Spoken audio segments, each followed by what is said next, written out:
Housewife কথাটা শুনলে সমাজের এক অংশ কেমন একটা হেয় চোখে দেখে। আচ্ছা, হাউজওয়াইফ মানে কি শুধু রান্না করা একজন মানুষ?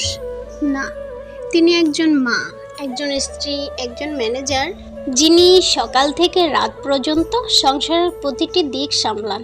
তিনি কখনো পরিবারের জন্য শেফ, কখনো সন্তানের জন্য শিক্ষক, কখনো সবার যত্ন নেওয়া একজন ডাক্তার, একজন অফিস কর্মী দিনে হয়তো 8 ঘন্টা কাজ করে।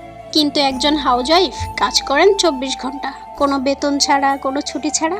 তার পরিশ্রমে গড়ে ওঠে একটি সুখী পরিবার, তার ভালোবাসায় পূর্ণতা পায় একটি ঘর। তাই একজন হাউজওয়াইফকে কখনো ছোট করে দেখা উচিত নয়, বরং সম্মানের চোখে দেখা উচিত, কারণ তিনিই ঘরের আসল শক্তি। আর কিছু মেয়ে তো এমনও আছে, ঘর বাহির দুটোই সামলায়, চাকরি করে এসে আবার ঘর সামলানোর কাজটাও নিজে হাতেই করেন। সেই সমস্ত মেয়েদেরকে ডাবল রেসপেক্ট। হাউজওয়াইফ হোক বা ওয়ার্কিং ওম্যান, সবাইকে রেসপেক্ট করা উচিত। সবাই ভালো থাকবেন।